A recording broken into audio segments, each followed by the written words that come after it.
Hello viewers, welcome back. In this video, we will discuss a very important topic, and that is the instruments of money market. We know that money market is a short term market, and we have dealt with the details of money market and capital market in a previous video, the link of which is provided in the details box.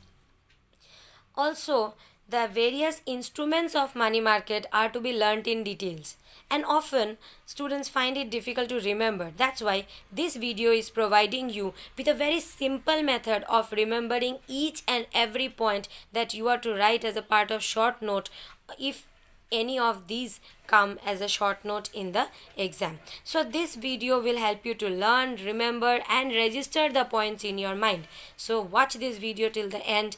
Don't forget to like the video. Don't forget to post your queries in the comment section.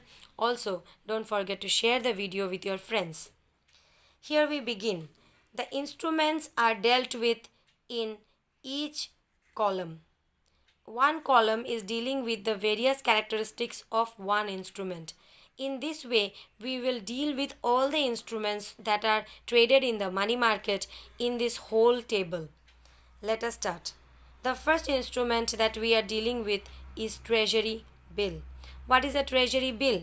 A treasury bill is a bill that is used for as a source of borrowing by the government.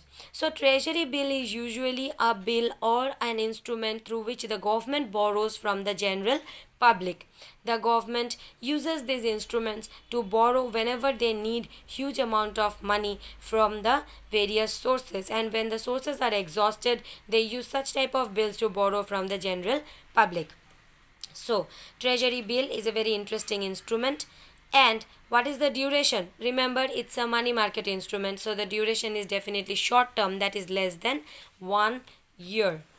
What is the use of this instrument? We have discussed it initially. It is used for as a borrowing source for the government. Government borrows with the help of treasury bill.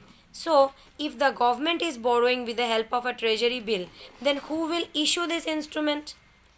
Don't forget, for any transaction of the government, the issuer is RBI, that is Reserve Bank of India, on behalf of the central government.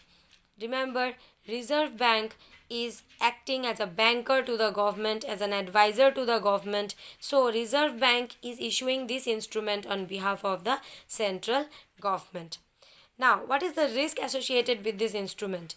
The risk is negligible because this is a promissory note issued by the government that after the completion of a certain duration of time, a certain fixed amount will be paid back to the investor. So that's why there is negligible default risk. How is it redeemed? Redemption means selling it. Once I am buying the treasury bill, I also need my money back. So how do I redeem it? The redemption is, first, it is issued lower than the face value. Whatever is the face value written on the promissory note, it will be issued at a value lesser than that. But when it will be redeemed at par. That means whatever will be the value written, the redemption will be on that particular value. Let us take an example to understand this. Suppose on a treasury bill, the value is written to be, say, 30,000. Now, when it will be issued at an amount which is lesser than 30,000. Say it is issued at, say, 25,000. And the face value is written as 30,000. So when it will be redeemed at 30,000. That means, suppose I am purchasing this treasury bill, so I have to pay 25,000 when I am purchasing it, and I can sell the bill at 30,000 and earn 5,000 profit from the bill. So this is issued at lower than face value and redeemed at par. Now, we will deal with some other details of this instrument which are important to be written when the instrument comes in the exam. So some other details are, this instrument is also called as zero coupon bond. That is the other name given to this instrument. It's known as a zero coupon bond. And the minimum amount which is to be invested as a part of this instrument is 25,000. We have to invest minimum of 25,000. If anyone is investing lesser than this amount, they will not be allowed to invest in this instrument. Okay, so this is what we have learned about treasury bill. The next instrument that we will go for is commercial paper. Now, what is a commercial paper? A commercial paper is an instrument with a duration of 15 days to 1 year. Remember, it's a money market instrument, so short term, above 1 year it cannot be. So 15 days to 1 year is the duration of a commercial paper. What is the use of this? It is used to raise short term funds at lower rates. When large credit worthy companies need short term funds, say working capital requirement or some funds for daily necessity, when they need such type of funds, if they want to raise it at lower rates, then they can raise it through commercial paper. So who is the issuer? You can tell me easily. The issuer is the large credit worthy companies. Yes. Now, if we talk about the risk is low. Why is the risk low? The risk is low because the companies who are issuing it are issuing it with a guarantee to repay back at this fixed rate of interest. Because the interest rates are lower, so these are guaranteed rate of interest, so the risk is low. Now, what about issuing it and what about selling it? So, what about the redemption? Same like treasury bill, sold at discount and redeemed at par. What do we understand by sold at discount? When someone is purchasing it, they are purchasing it at a value lesser than the face value. And when the same person is selling the bill, the person can sell it at the value which is mentioned in the face value. We have already discussed it as a part of treasury bill, so I am not discussing in details here. What is the other name for this? In details, we will learn the other name for this is bridge financing. Bridge financing is the other name mentioned for commercial paper. And why do we use this name as bridge financing for commercial paper? Because they are raising short term funds. So these funds are acting as a bridge to make up the gap of production and selling if there is any shortage. So that's why we call it as bridge financing also. This is commercial paper done. Next we go to call money. What is a call money? What is the duration of call money? The duration is 1 day to 15 days. Remember, it must be less than a year because it's a short term instrument, and the duration for call money is 1 day to 15 days. Now, what is call money? You see, the name itself is signifying that it is something which we can call for and we will get it. So, this is a very interesting instrument where banks use it for interbank transactions. That means bank borrow from each other. You know that there are some rates called CRR, SLR, which the bank has to maintain. Now, for maintaining these rates of CRR, SLR, the bank sometimes needs to borrow some money. So, when they need to borrow some money, usually they borrow from each other. Now, suppose one bank A is borrowing from bank B. So, if bank A is borrowing from bank B, then bank B also has to maintain the rate. So, as soon as bank B is seeing that they are getting more loan proposals or they can give more money on loan, immediately they will call back this money which they have given as loan to or call money to bank A. Now, that is why the name is call money. It is repayable on demand. Whenever the lender will ask for or call for this money, the borrower has to return back this money. Okay, so that's why this is called as a call money. Now, this is used for interbank transactions because the bank has to maintain certain minimum liquidity rates which is prescribed by the Reserve Bank of India. That's why they use this call money to maintain the short term lack of liquidity. Now, who are the issuers? The issuer here is the commercial bank who are borrowing from each other. One bank is borrowing from the other bank. So, who is the issuer? Issuer is the borrowing bank. And who is the purchaser? The purchaser is the lending bank. Now, what is the risk? Definitely risk is low. Low risk, why? Because one bank is borrowing from the other and is sure to get the money back. And also, since the rates are very high, what is the redemption value? You see, the risk is low, but the rates are really volatile. It is the rates are changing on a daily basis, because this call money is a very important fund, and as soon as the lending bank realizes that they need the money back, they can call back for this money. So if they call back for this money, the rate will change. They will say that either you give me back the money or let me increase the interest rate. So if you are ready to increase the interest rate and give me at higher rates of interest at a later date, I can keep the money with you. Otherwise, I need my money back. So that's why the call rates are volatile. If the bank calls for the rate today, for the money today, and if I am unable to pay, the interest rate may double, even triple sometimes. So that is why we say that the call rates are highly volatile. But the low risk, why is it low risk? Because we are sure to get the money back. We will surely get the money back. Now there are certain other details about call money, and that is inverse relation between call money and short term instruments. There is a inverse relation.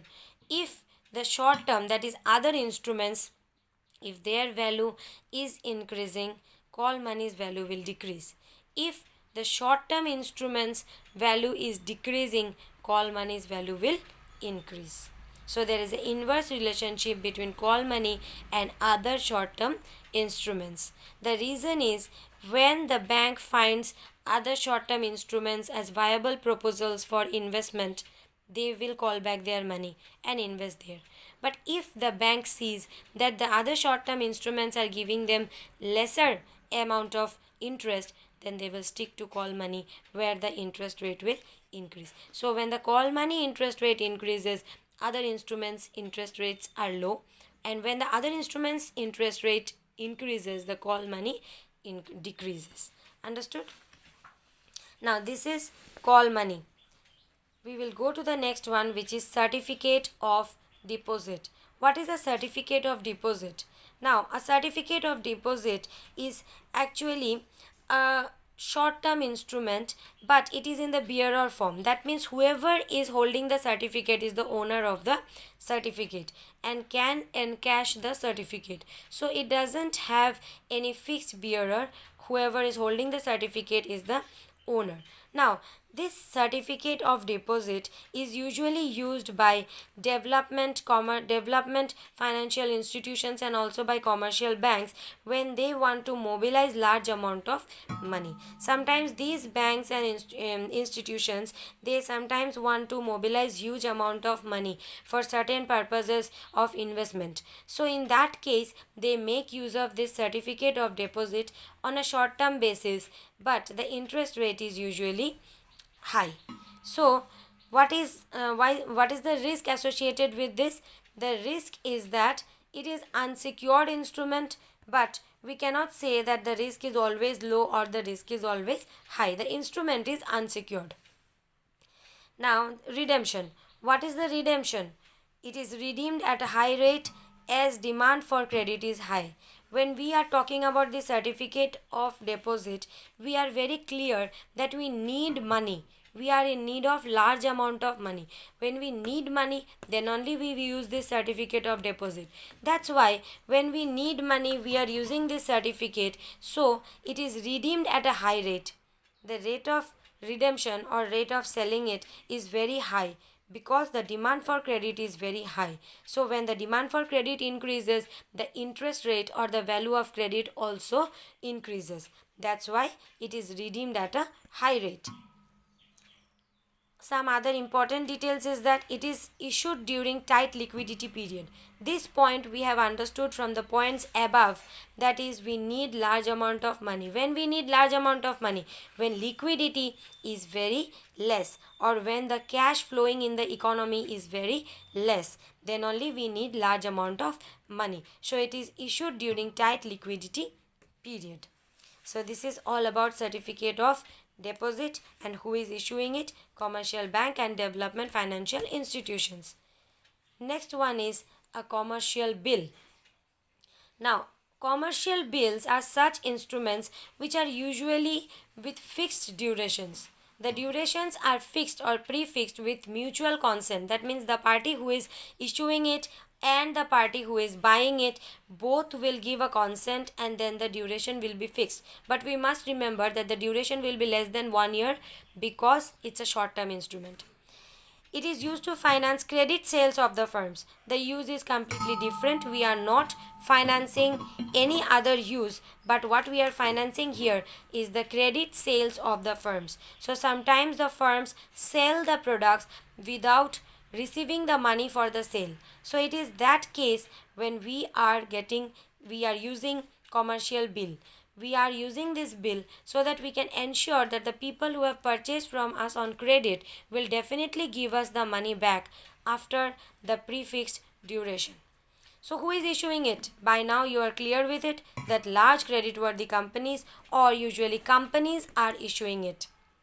Risk is low because, like the duration, the amount is also fixed. We will fix the amount and we will make sure that whatever is the value of this credit sale, we are getting it back with some amount of interest rate.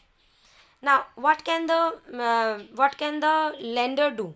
The lender can wait till the date which is prefixed, can wait till the prefixed date, or the lender can make use of the bill of exchange. This commercial bill can be placed in the bank and automatically the bill will be converted into a bill of exchange, and the person who is lending it can easily make use of the bill of exchange to trade the bill in the market and get back their money. So whoever is lending this instrument need not wait till the date or need not wait till the maturity of the instrument. In between, if they need money, they can easily make use of the bill of exchange. Now, this is about redemption. Now, what happens to certain other details of it? If the seller needs the fund before maturity, then what the seller will do? I said that the seller can make use of the bill of exchange. Now, what the seller will do with this bill of exchange? The seller can, before maturity, the seller can discount the bill with the bank. Easily, before maturity, the seller can place the bill in the bank and get their money back. The bank will pay the money on behalf of the buyers. So this is about commercial bill. We have completed all the instruments in this process. You take a look at all the instruments and try to get a glimpse of all together. Now these instruments are together very important because they are making up the money market and all the things that are traded in the money market. Hope all these instruments are clear to you and you have understood in details. Thank you for watching.